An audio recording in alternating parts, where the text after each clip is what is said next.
BCom द्वितीय वर्ष चतुर्थ सत्र द्वितीय भाषा हिंदी प्रश्न पत्र क्रमांक 4 अर्थात संप्रेषण मूलक एवं व्यावसायिक हिंदी। इस प्रश्न पत्र में हम कार्यालयीन कार्य विधि के अंतर्गत 4 काम देख रहे थे, जिनमें से प्रारूप लेखन, उसके उपरांत टिप्पण लेखन, संक्षेपण लेखन और आगे चलकर अंतिम है प्रतिवेदन लेखन। तो इसमें देखिए कि जब हम संक्षेपण की बात करते हैं तो संक्षेपण में जो गुण होने चाहिए, जो विशेषताएं उसकी हैं, शुद्धता, संक्षिप्तता, स्पष्टता, स्वतः पूर्णता या स्वयं पूर्णता, सरलता और क्रमबद्धता, ये उसकी 6 विशेषताएं हैं। और इसकी जो 8 नियम हैं इसके, उसके बारे में भी हमने कल की तासिका में बताया था। आज हम उस पर केवल एक बार उसका पुनरावर्तन करने का प्रयास करेंगे। देखिए, संक्षेपण का पहला नियम है, पाठ को समझने के लिए कम से कम 2, 3, 4 बार पढ़ना चाहिए ताकि पाठ का वस्तु विश्लेषण आप कर सकें। उसके उपरांत दूसरा नियम है कि पाठ के मुख्य भावों तथा विचारों का चयन कर उन्हें रेखांकित करें, अधोरेखित करें, ताकि संक्षेपण करते समय, लिखते समय महत्वपूर्ण तथ्यों को आसानी से ध्यान में रखा जा सके। तीसरा नियम है, संक्षेपण की शैली अलंकृत नहीं होनी चाहिए और न ही इसमें लोकोक्तियां, मुहावरों या कहावतों का प्रयोग होना चाहिए। जो जनसामान्य हर रोज दैनंदिन भाषा में प्रयोग करते हैं, ऐसे वाक् प्रचार नहीं होने चाहिए, मुहावरे नहीं होने चाहिए, कहावत नहीं होनी चाहिए, लोकोक्तियां नहीं होनी चाहिए, सुक्तियां नहीं होनी चाहिए। चौथा नियम है, वर्णनात्मक वाक्यों को सूत्र रूप में या समस्त पदों में रखने का प्रयास किया जाना चाहिए। वर्णनात्मक वाक्य वो छोटे करने के लिए उसे सूत्रबद्ध करें और बड़े बड़े शब्दों की जगह एक सामासिक शब्द उसकी जगह प्रयुक्त करें, जिसको समस्त पद कहा जाता है। पांचवा नियम है कि संक्षेपण यथासंभव भूतकाल में लिखा जाना चाहिए, वर्तमान काल या भविष्य काल में नहीं। क्योंकि आप संक्षेपण किसका कर रहे हैं, पहले ही लिखे गए पत्र या किसी पाठ का आप संक्षेपण कर रहे हैं जो पहले लिखा जा चुका है, तो भूतकाल की क्रिया हुई। इसलिए यहाँ संक्षेपण में अधिकतम भूतकाल का ही प्रयोग करना चाहिए, लेकिन जब कोई वास्तविक सत्य आप बता रहे हैं तो उसमें वर्तमान काल का उपयोग आप कर सकते हैं। अधिकतर भूतकाल का उपयोग होना चाहिए। छठा नियम है संक्षेपण का कि संक्षेपण लिखते समय अपनी ओर से कुछ भी नहीं जोड़ना चाहिए, अपनी बात उसमें नहीं आनी चाहिए, अपितु जो मूल पाठ है उसी मूल पाठ का एक प्रकार से संक्षिप्त रूप आपको प्रस्तुत करना है, अपनी ओर से कुछ जोड़ना नहीं है। अगर आप अपनी ओर से जोड़ेंगे तो वो संक्षेपण नहीं, पल्लवन हो जाएगा और अधिक उसकी शब्द स्फीति बढ़ जाएगी, शब्दों की मर्यादा और बढ़ जाएगी। इसलिए जहां तक हो सके उसे अपनी बात उसमें से कुछ न जोड़ें और पुनरुक्ति दोष से बचें। एक ही बात को बार बार कहने के दोष से भी बचे रहें। उसके उपरांत यह बात ध्यान में रखना जरूरी है कि पाठ की कोई आवश्यक बात भी न रह जाए। जो आप संक्षेपण कर रहे हैं तो मूल पाठ की कोई बात भी उसमें शेष न रह जाए, सभी बातें उसमें आनी चाहिए। इसलिए इसमें स्पष्टता होनी चाहिए, क्रमबद्धता होनी चाहिए और स्वयं पूर्णता होनी चाहिए। ये बहुत जरूरी है। जो हमने पहले विशेषता या गुणधर्मों में इसकी बात हमने देखी थी, स्पष्टता, क्रमबद्धता और स्वयं पूर्णता। अब देखिए कि उसका 7वां जो नियम है वह नियम है, यदि आवश्यक हो तो संक्षेपण को एक शीर्षक भी दें। बहुत जरूरी होता है ये, क्योंकि आप जिस बड़े पाठ का संक्षेपण कुछ छोटे पाठ में कर रहे हैं, तो उस छोटे पाठ में क्या है ये समझने के लिए उसे टाइटल, शीर्षक देना बहुत जरूरी होता है। जैसे आमतौर पर हम देखते हैं कि समाचार पत्रों में वार्ता का एक टाइटल होता है और उस टाइटल को देखने के उपरांत हम उसे ज्यादा महत्व देते हैं, और अगर आपको टाइटल में महत्व नहीं लगा तो आप उसे पढ़ेंगे नहीं।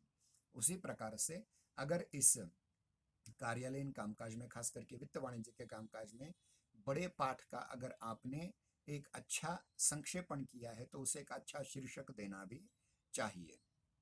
और ध्यान रहे कि यह जो शीर्षक आप देने वाले हैं वह मूल पाठ का नहीं होना चाहिए, वो अपनी भाषा का होना चाहिए, आपकी भाषा का। और यह भी कहा गया है कि शीर्षक जितना हो सके उतना छोटा हो।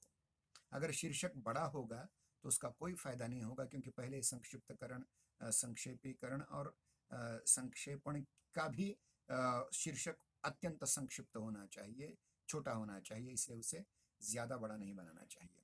और अंतिम नियम यह संक्षेपण का बताया गया है, देखिए कि संक्षेपण को पूरा लिखने के बाद उसे 2, 3, 4 बार अवश्य पढ़ें। जैसे आपने मूल पाठ को पढ़ा हुआ है संक्षेपण करने से पहले, उसी प्रकार से आप अपने इस पाठ को भी, संक्षिप्त किए हुए पाठ को भी और अधिक अच्छी तरह से पढ़ें। 2, 3, 4 बार जितना पढ़े हैं पढ़ें, ताकि उसमें कोई दोष हो तो उस दोष को दूर कर लिया जा सके। अंत में एक बार उसे मूल पाठ के साथ उसका तुलनात्मक अध्ययन करें, उसकी तुलना करें, और तुलना कर लेने के बाद आपको ज्ञात हो जाएगा कि कोई आवश्यक तथ्य छूट तो नहीं गया है। अगर वो छूटा है तो उसे पुनर्लिखित करने का प्रयास करें। तो इस प्रकार से हमने देखा कि संक्षेपण एक महत्वपूर्ण कार्य विधि है कार्यालयीन, जिसमें शुद्धता, संक्षिप्तता, स्पष्टता, स्वयंपूर्णता या स्वयंपूर्णता, सरलता और क्रमबद्धता ये विशेषताएं होनी चाहिए। और ये जो 8 नियम हमने बताए वो 8 नियम के अनुसार किसी भी पाठ का आप संक्षेपण कर सकते हैं। इसके उपरांत हमें देखना है कि संक्षेपण के प्रकार क्या होते हैं। अब देखिए, संक्षेपण के वैसे तो 2 प्रकार होते हैं, लेकिन उसके पहले एक बात ध्यान रखिए कि संक्षेपण किस किस क्षेत्र में प्रयुक्त किया जाता है। जैसे हमने कार्यालयीन क्षेत्र तो कह दिया था, साथ ही साथ अन्य अनेक भी क्षेत्र हैं। उन क्षेत्रों में देखिए कि कार्यालयी मतलब कार्यालयी संक्षेपण हो सकता है, वाणिज्य का संक्षेपण हो सकता है जो आपका विषय है, विधि का संक्षेपण मतलब कायदे विषयक जो भी पाठ है उसका भी संक्षेपण आप कर सकते हैं। उसको हिंदी में विधि कहा जाता है। विधि मतलब कायदा, विधान मतलब कायदा बनाने वाला मंडल, ध्यान रहे। फिर उसके बाद पत्रकारिता के क्षेत्र में भी ये किया जा सकता है, क्योंकि कभी कभी क्या होता है, अगर कोई नौसिखिया पत्रकार हो, उसमें बहुत बड़ा वार्ता, तो उसका सार उसे देना पड़ता है, तो ये भी जरूरी है। उसके उपरांत शिक्षा का क्षेत्र है, इसमें भी बहुत बहुत तरह पत्र आते हैं, बहुत तरह रिपोर्ट्स आती हैं। इन सब का भी हमें मूल रूप से एक संक्षेपण करना बहुत जरूरी होता है। और ये सारे विभिन्न क्षेत्रों में, मतलब कार्यालय में, वाणिज्य के क्षेत्र में, विधि के क्षेत्र में, पत्रकारिता के क्षेत्र में, उसके उपरांत शिक्षा के क्षेत्र में, ऐसे अनेक क्षेत्रों में संक्षेपण किया जाता है, किया जा सकता है। इसलिए देखिए कि इसकी अंतः वस्तु को या विषय वस्तु को देखें तो उस विषय वस्तु के अनुसार उसके कई प्रकार हो सकते हैं। मतलब देखिए कि ये कार्यालयी संक्षेपण, ये वित्त वाणिज्य संबंधी संक्षेपण, ये विधि संबंधी संक्षेपण, ये पत्रकारिता संबंधी संक्षेपण, ये शिक्षा के संबंधी संक्षेपण, ये कला के संबंधी संक्षेपण, वगैरह बहुत सारे इसके प्रकार हो सकते हैं विषय वस्तु को लेकर के। लेकिन फिर भी इसके मूलतः 2 भाग किए जा सकते हैं उसके शिल्प के आधार पर। शिल्प मतलब बाहरी उसका ढांचा जो है, जो शैली है, उसको लेकर के 2 होते हैं। एक है मूल पाठ का प्रवाहपूर्ण संक्षेपण, और दूसरा होता है पत्राचार का संक्षेपण। मतलब मूल पाठ किसी का, किसी भी चीज का हो तो उसका प्रवाहपूर्ण संक्षेपण झट से कर दिया जाए, और दूसरा होता है पत्राचार का संक्षेपण, जो पत्र होते हैं, पत्राचार का भी संक्षेपण किया जा सकता है। और पत्र, ध्यान रखिए, किसी भी कार्यालय की आत्मा में कहता हूँ पत्र है, मतलब ये जो कार्य विधि है वो कार्य विधि सारी होती है पत्रों के आधार पर। पत्र आए और पत्र गए, पत्रों का निपटारा हुआ, पत्रोत्तर दे दिए, ये सारी चीजें उसके अंतर्गत आती हैं। अब इसमें देखिए कि पहला जो है प्रवाहपूर्ण संक्षेपण, यह संक्षेपण लेखों, प्रलेखों, भाषणों, बैठकों आदि के कार्यवृत्तों, जिसको हम रिपोर्ट कहते हैं, आदि सामग्री का और पाठों का किया जाता है। पाठ मतलब कोई भी लिखित रूप, पाठ का मतलब होता है कोई भी टेक्स्ट, वह टेक्स्ट उसका अनुवाद संक्षेपण किया जा सकता है। लेख हों, चाहे प्रलेख हों, आर्टिकल हों, भाषण हों, बैठकों में होने वाली बातचीत का इतिवृत्त हो, कार्यवृत्त हो, रिपोर्ट हो, इन सब की सामग्री का एक पाठों का संक्षेपण किया जाता है। इस प्रकार के संक्षेपण साधारण रूप में तैयार किए जाते हैं और उसमें प्रायः शीर्षक भी दिए जाते हैं। शीर्षक भी इसमें आवश्यक है।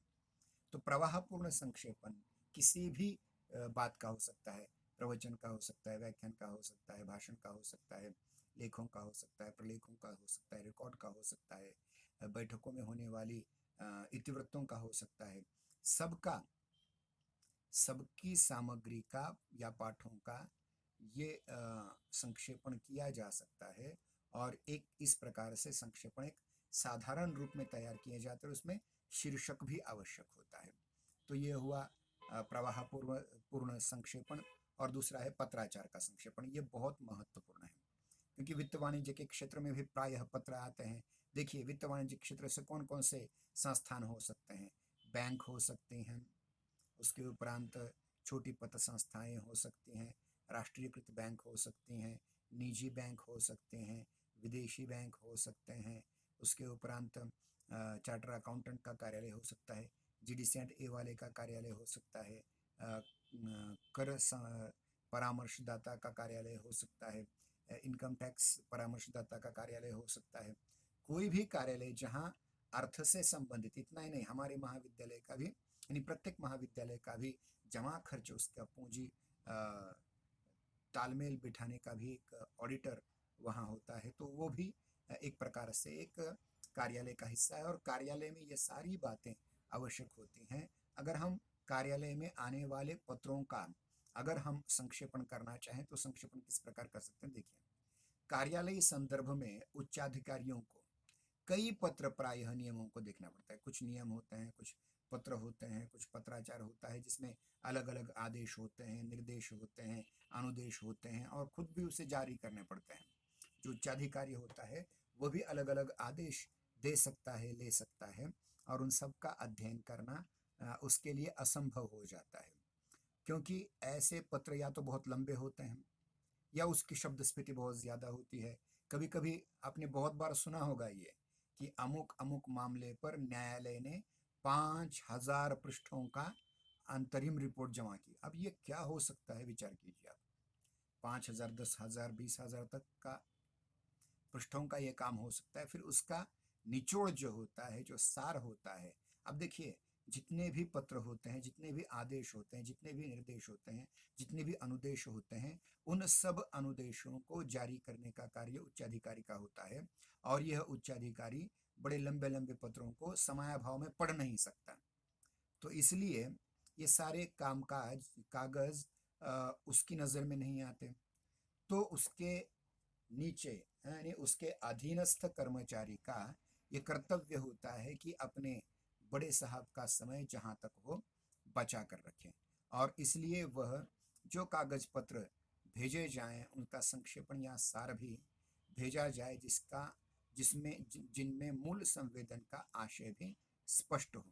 इसके अतिरिक्त कार्यालय में आए हुए नियम हो, विनियमों का संपूर्ण स्वतः पूर्ण संकेत मिल जाए तो थोड़े समय में निर्णय देने में आसानी होती है। ध्यान रखिए, क्योंकि ज़्यादा लंबी बातें, लंबे पत्र पढ़ने से ज़्यादा है कि उसका सही सही सार पढ़ लिया जाए, उसका एक तृतीयांश, एक तिहाई अंश पढ़ा जाए और उसके अनुसार विचार विनिमय किया जाए और विचार विनिमय करने के उपरांत उसको अतिरिक्त यानी कार्यालय में जितने भी आदेश, निर्देश, अनुदेश आते हैं, नियम विनियम आ जाते हैं, उनका संपूर्ण संकेत मिल जाता है तो थोड़ी देर में, थोड़े समय में ही उसका निर्णय देने में उसे आसानी होती है। इस प्रकार से हमने देखा कि संक्षेपण प्रायः दो प्रकार का होता है। एक प्रवाहपूर्ण संक्षेपण होता है जो किसी भाषण का हो सकता है, व्याख्यान का हो सकता है, प्रवचन का हो सकता है, किसी सार्वजनिक बैठकों का हो सकता है, या यूँ कहेंगे कि रिपोर्टों का भी हो सकता है, कार्यवृत्तों का हो सकता है। लेकिन पत्राचार का संक्षेपण पत्रों के प्रकारों पर आधारित होता है जिसमें आदेश, निर्देश, अनुदेश, नियम, विनियम इत्यादियों का संक्षेपण करना अत्यंत ज़रूरी होता है। तो ये हुआ संक्षेपण के बारे में हमने देखा। और संक्षेपण के उदाहरण के रूप में अब जो हमारे 10-15 मिनट शेष रहे हैं उस पर हम एक बड़ा परिच्छेद देंगे और फिर उसका छोटा कैसे हो सकता है ये हम देखने का प्रयास करेंगे शीर्षक सहित। देखिए, जो मैंने आपको पीडीएफ भेजी है वो पीडीएफ अगर आपने देख ली होगी अच्छी ढंग से तो उसमें एक ऐसा सारणी बना करके वहाँ संक्षेपण के उदाहरण के रूप में कुछ पंक्तियाँ दी हैं और उनका संक्षेपण भी करने का यथासंभव प्रयत्न किया है। देखिए, अब ये संक्षेपण का उदाहरण जो है वो आपके सम्मुख प्रस्तुत है। अंतर्राष्ट्रीय बाजार में भारतीय उद्योग विदेशी उद्योगों से टक्कर लेने की क्षमता कैसे पैदा करें? यह एक बहुत बड़ी चुनौती है। शुरू में देश के अर्थतंत्र में मूल क्षेत्र के उद्योगों की स्थापना में सरकार ने महत्वपूर्ण भूमिका निभाई थी।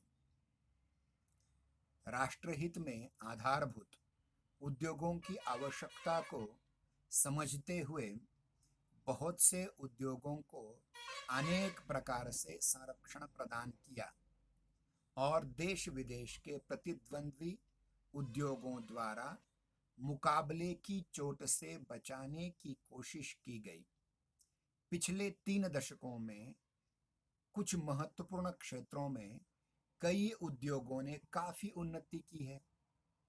इलेक्ट्रॉनिक्स एवं बायोटेक्नोलॉजी आदि के क्षेत्र में नवीनतम उद्योगों के आगमन पर नजर दौड़ाई जाए तो राष्ट्र की विकास यात्रा से प्रभावित हुए बिना नहीं रहा जाता। तो देखिए कि ये 13 पंक्तियों का एक परिच्छेद है। अब इस परिच्छेद में क्या कहा गया है ये इस पाठ का आपको संक्षेपण करना है।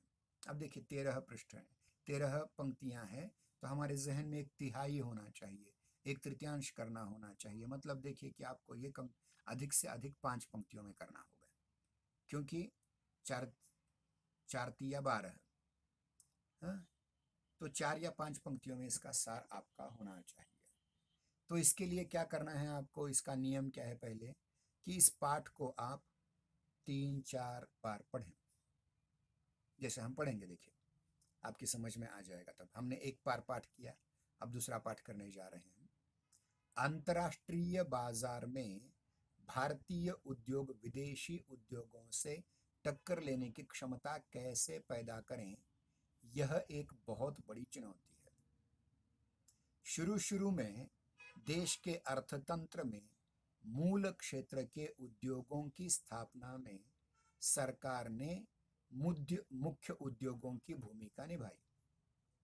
राष्ट्रहित में आधारभूत उद्योगों की आवश्यकता को समझते हुए बहुत से उद्योगों को अनेक प्रकार से संरक्षण प्रदान किया और देश विदेश के प्रतिद्वंद्वी उद्योगों द्वारा मुकाबले की चोट से बचाने की कोशिश की गई।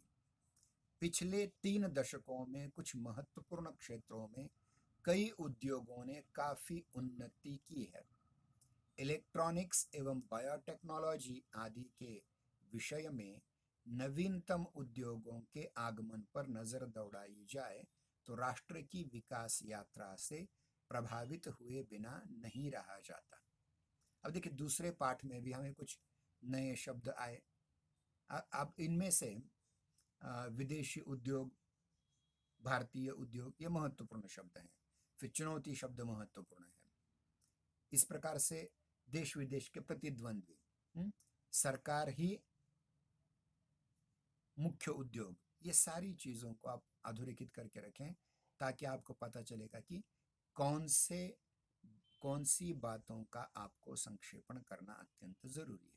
अब ये करते समय हमें क्या समझना है कि इसको अगर आप 1/3 करना चाहते हैं, 1/3 करना चाहते हैं, तो ये करते समय आपको क्या करना है, ध्यान रखिए कि इसको 2, 3, 4, 5 बार पढ़ें और पढ़ने के उपरांत प्रत्येक बार पढ़ते समय आपको एक नया शब्द महत्व का लगेगा, उस शब्द को अधोरेखित करें और अधोरेखित करने के उपरांत उस शब्द को उस शब्द के बारे में थोड़ा सा सोच विचार भी करें। जैसे उदाहरण के रूप में अगर हम ये कहें, विचार आपके मन में भी आना चाहिए। जैसे भारतीय उद्योगों के सामने विदेशी उद्योगों से टक्कर लेने की चुनौती है, तो इसमें आपको झट से समझ में आना चाहिए कि स्वदेशी उद्योग कौन से हैं, विदेशी उद्योग कौन से हैं। अब स्वदेशी उद्योगों में कुछ उद्योगों के ऐसे नाम हैं जो लगते पाश्चात्य हैं लेकिन है भारतीय। उदाहरण के तौर पर अगर आपको आपके अर्थशास्त्र या कॉमर्स के अध्यापक ने बताया होगा तो ब्रिटानिया, ये जो कंपनी है, इसमें नाम ब्रिटानिया है लेकिन ये संपूर्ण स्वदेशी कंपनी है। उसमें 100% जो सह समभाग हैं, शेयर्स हैं, वो सारे के सारे भारतीय लोगों के हैं। इतना ही नहीं, कुछ दिन पहले पीटर इंग्लैंड नाम आते हैं, हमें लगता है कि ये लंदन की होगी, इंग्लैंड की होगी, लेकिन इसे बिरला ने खरीदा हुआ, आदित्य बिरला ने। ध्यान रहे कि ये हमारे जहन में होना चाहिए कि स्वदेशी क्या और विदेशी क्या है। उसके उपरांत हम देखें कि गांधी जी की स्वदेशी की संकल्पना क्या थी। उसके उपरांत हमारे एक बहुत बड़े तत्व चिंतक जिनकी मृत्यु हो गई बीच में, उन्होंने भी इस प्रकार का स्वदेशी का नारा लगाया था। राजीव दीक्षित नाम था उनका। और अगर थोड़ा सा और चिंतन करें आप, तो आपकी समझ में आ जाएगा कि ये परिचय जब लिखा गया उस समय पतंजलि नहीं थी। स्वामी रामदेव जी ने जो स्वदेशी आंदोलन के जरिए पतंजलि नाम की एक ट्रस्ट निकाला, उस ट्रस्ट के माध्यम से औषधियाँ और विभिन्न खाद्य पदार्थ वगैरह शुरू किए बनाना, तो उसका सबसे ज़्यादा विरोध वे लोग करते हैं जो विदेशी कंपनियों की समर्थन करते हैं। ऐसे लोग इनका विरोध करेंगे। तो हमें ये मान करके चलना होगा, अगर आपको देश की टोटल जीडीपी बढ़ानी है, भारत का विदेशी मुद्रा भंडार बढ़ाना है, तो आपको स्वदेशी उद्योगों के अलावा कोई अन्य रास्ता नहीं है। और ये अगर आपको करना है तो इसके सामने सबसे बड़ी चुनौती है ये विदेशी उद्योगों की टक्कर लेना। तो ये बहुत ज़रूरी है, इसको बार बार पढ़िए आप, और 3 4 5 बार पढ़ें। अगर कोई मुझ जैसा, मैं स्वयं को कह रहा हूँ, मुझ जैसा कोई अच्छा विद्यार्थी नहीं होगा तो उसे 10 बार भी पढ़ना पड़ सकता है। ऐसा नहीं है कि एक पाठ ही कोई सब सारी बातें समझ में आ जाए। उसको बार बार पढ़ें, बार बार पढ़ने के उपरांत फिर उसका संक्षेपण करने का प्रयास करें। यहाँ उसका संक्षेपण करने का ये प्रयास किया गया है। देखिए, इसे शीर्षक दिया है भारत उद्योग की चुनौती, या आप ऐसा लिख सकते हैं कि भारतीय उद्योग के सामने चुनौती। देखिए, अब देखिए कि जो पहले 2 3 पंक्तियां हैं उसका सार एक वाक्य में उन्होंने लिखा है, भारतीय उद्योग को विश्व बाजार में टिके रहने के लिए कड़ी चुनौती का सामना करना पड़ रहा है। अब किससे करना पड़ रहा है, क्यों करना पड़ रहा है, इसकी कोई जरूरत नहीं बताने की। आरंभ में सरकार ने राष्ट्रहित में आधारभूत उद्योगों की कई प्रकार से सहायता की थी। ये दूसरे तीसरे 2 4 वाक्यों का संक्षेपण हो गया। उसे प्रोत्साहन दिया, परिणाम स्वरूप अनेक उद्योग उन्नत भी हुए।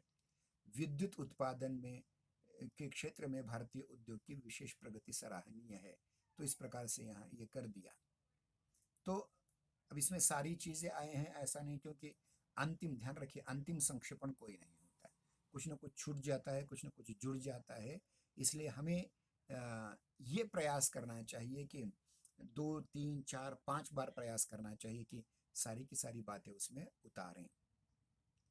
तो ये बहुत ज़रूरी है। और महत्वपूर्ण बात है कि जितने भी बायोटेक्नोलॉजी पर आधारित उद्योग हैं या फिर इलेक्ट्रॉनिक्स पर आधारित उद्योग हैं, इन सभी उद्योगों का बहुत बड़ा प्रभाव हो रहा है। आज देखिए, इलेक्ट्रॉनिक्स माध्यम से मोबाइल आपके हाथ में आ गया, जिससे पहले केवल बोला जा सकता था। बाद में उसमें मैसेज की आई, पेजर की सुविधा आ गई, फिर बाद में उसका टच स्क्रीन आ गया। पता नहीं इसमें अब क्या क्या है। तो इस प्रकार से ये उन्नति चलती रहेगी, चलती रहनी चाहिए। और चलते चलते ये कह दूं कि जितना, यानी चलते चलते एक बात महत्वपूर्ण और कह रहा हूँ कि मुकेश अंबानी जी ने जियो की जब स्थापना करने की सोची तो उन्होंने अपने सामने केवल 2 उद्देश्य रखे थे। कि बोलने के पैसे लगने नहीं चाहिए, और लोग जो इंटरनेट पर डाटा देखते हैं या डाउनलोड कर लेते हैं वो कम से कम पैसों में आ जाए। इसके लिए उन्होंने पता नहीं क्या क्या क्या क्या किया। आप शायद जानते नहीं होंगे कि केवल जियो के आने से जो विदेशी टेलीग्राफ कंपनियां थी, टेलीग्राम कंपनियां थी, हाँ, वो सारी की सारी लगभग उड़ गई, समाप्त हो गई। केवल एक कारण से, एक स्वदेशी व्यक्ति ने, अब उसका समर्थन मैं नहीं कर रहा हूँ, उसका विरोध भी नहीं कर रहा हूँ, लेकिन उदाहरण बता रहा हूँ कि इलेक्ट्रॉनिक माध्यम में इतनी बड़ी क्रांति कर लाने वाला वो एक व्यक्ति है, जिसकी वजह से आज हम आप एक दूसरे के सामने हैं, बोल पा रहे हैं, समझ पा रहे हैं, देख पा रहे हैं। तो ये बातें हुई संक्षेपण के रूप में। हमारा समय लगभग समाप्त होते आया है। एक बात ध्यान में रखिए कि मैं जो कुछ कह रहा हूँ ये सारा का सारा पीडीएफ के रूप में आपके सम्मुख पहले ही दिया जा चुका है। हम केवल उसे एक संवाद के माध्यम से समझने का प्रयास करेंगे। कुछ बातें ऐसी होंगी कि आपकी इस ऑनलाइन तासिका में, आभासी कक्षा में आपको समझ में नहीं आई होंगी, और पीडीएफ पढ़ने पर भी समझ में नहीं आई होंगी। तो हमारा जो व्हाट्सएप ग्रुप है बीकॉम द्वितीय वर्ष हिंदी द्वितीय भाषा का, उस समूह में आप कुछ प्रश्न पूछें और उन प्रश्नों के हम उत्तर देने के लिए आपको बाध्य हैं। जितना हो सके हम अपनी ओर से करने का प्रयास करेंगे। और मेरी फिर से मैंने एक बात कहना चाहता हूँ कि जो छात्र नहीं आ पा रहे हैं, मैं जानता हूँ कि दूर दराज के क्षेत्र के अपने छात्र हैं, गांव खेड़े के, देहातों के बच्चे हैं, उनके उनके पास वो नेट की सुविधा नहीं होती, कभी कभी एंड्रॉयड मोबाइल नहीं होता। तो इसलिए कभी भी कोई भी छात्र हमारी इस तासिका को बाद में देख सकता है।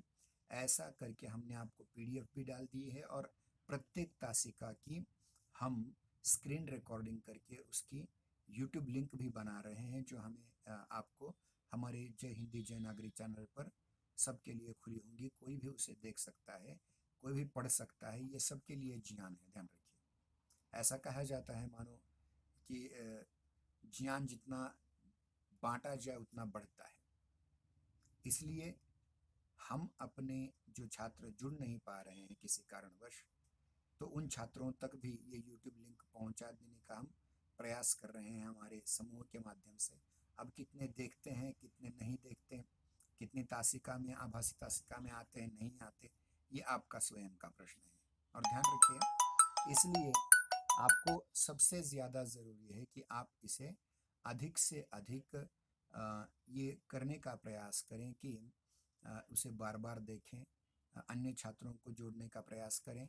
और जो परीक्षाएं आगे होंगी, हो सकता है ऑनलाइन ही परीक्षा हो सकता है ऑफलाइन परीक्षा हो, हमारे हाथ में कुछ नहीं है। इस कोरोना के महामारी ने बहुत कुछ परिवर्तन कर दिया, और उस परिवर्तन में से हम क्या पाएं क्या न पाएं, ये हमारी स्वयं की बात है। हम अपनी ओर से पूरा प्रयास कर रहे हैं कि आपके पाठ्यक्रम का संपूर्ण ज्ञान आपको देने का प्रयास कर रहे हैं, चाहे वो पीडीएफ के माध्यम से हो, पीपीटी के माध्यम से हो, वीडियोस के माध्यम से हो।